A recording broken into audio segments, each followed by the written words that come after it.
Okay, so today we're going to show you how to do a single crochet ribbing, and it's a way that we start many of our sweaters on the Kicks and Jack Crochet blog.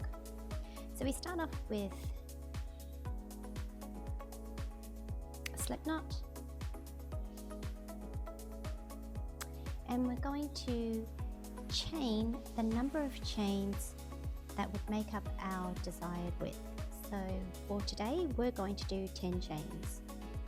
That's 1, 2, 3, 4, 5, 6, 7, 8, 9, 10.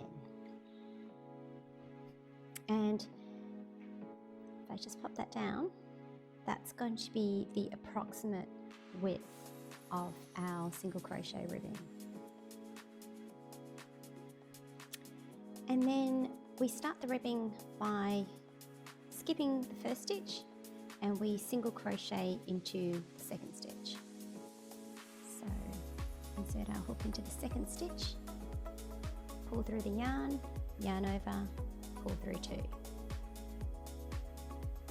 Into the next stitch, pull through the yarn over, pull through 2. And we basically go all the way down to the end of the row, and let's do that together. So that's our third stitch, our fourth stitch, our fifth stitch, sixth, seventh, eighth, and 9th. So we chain 10, and there will be 9 single crochets as we skipped the first stitch and started in the second stitch. So that's what it looks like now. We turn our work and we chain 1. And now what we're going to do is we're going to single crochet, but we're only going to single crochet into the back stitches.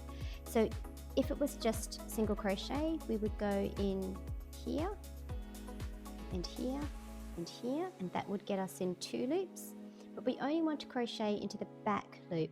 So the way to do it is we turn our work so that we're looking at the top, and you can see, if I take my hook out, you can see that here are all the stitches along the top, and we only want to go through the back loop of these stitches. So in there, in the tops, that will take us into the back loop.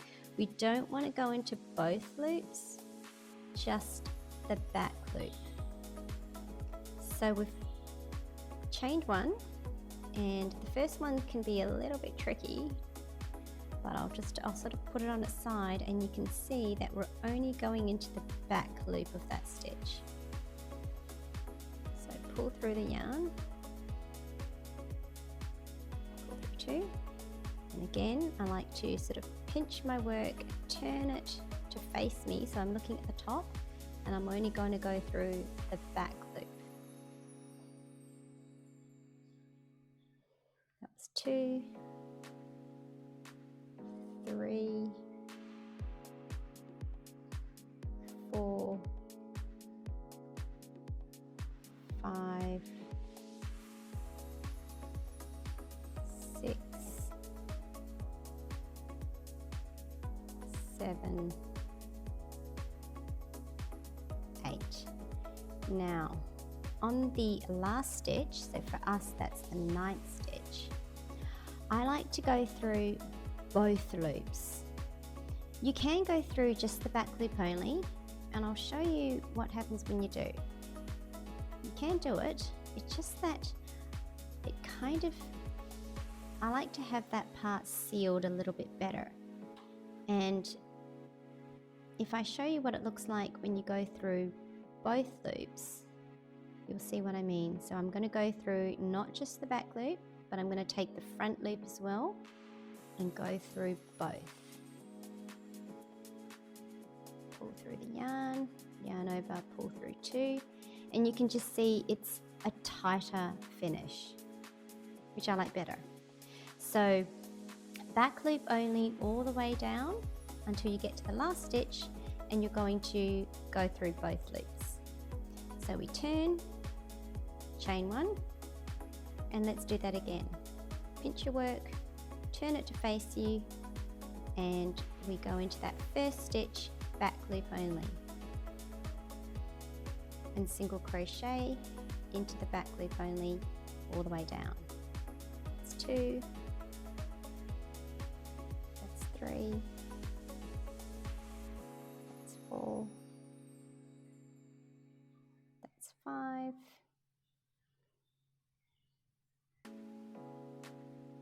that's 6, 7, that's 8, and here comes my last stitch, the 9th, and instead of going back loop, I'm going to go front and back loop. So I'm going to grab 2, pull through, and finish off my single crochet. I'm going to do one more round or row so that you can see the ribbing starting to take shape. So I'm going to turn my work, chain 1, and repeat that. Back loop only, single crochet, and in the written pattern, back loop only, we've written it as capital BLO, which stands for back loop only. So single crochet all the way down. This is the 8th stitch, and on the final one, go through both loops. And you can see that it's starting to form that beautiful ridge and ribbing that you see on the base of our sweaters. So after you've crocheted a certain length, you should try and take a measurement, because all of our patterns are made to measure. So we don't tell you the total number of rows to crochet, because it should be based on your dimensions. And you can see here ours is around 14 inches. So take a look at our patterns, but for the one that we're going to crochet, our bust size is around 32 inches. So half of that is 16 inches. So we have to do 2 more inches, and then we're going to increase it by another 2 inches for positive ease. So we need to crochet for our dimensions up to 18 inches. So we have a few more rows to go. But it's already out of camera, so we wanted to show you what your next step would be. After you've crocheted a length that's right for you based on our patterns, you will count the number of rows, and the way we like to do it best is count the number of ridges and times it by 2, because each of them represent 2 rows. So we've done 55 rows, and that's taken us to 14 inches, and we would have some more left to go. When we're done, you don't fasten off. Pretend if this was the end and we had got to the correct length, we would then keep our hooks in, and we would actually, in most patterns it calls for a single crochet, sometimes it's a half double crochet, and we would crochet down the length of the ribbing. So you don't fasten off when you get to the end, and you would turn your work.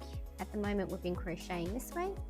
We would turn our work and we would crochet down the length of the ribbing, and for each pattern it will tell you how many single crochets or half double crochets you would crochet down here. Again, that would depend on the multiples in the pattern. Just one final tip before we go. What we love to do is we like to basically divide our ribbing up in quarters. So we put a stitch marker, we fold it in half and put a stitch marker in the middle, so that represents the halfway mark, and then we fold it again to our stitch marker, place another one at the fold, and that represents the quarter mark, do it on the other side. And that just helps us do a rough estimate.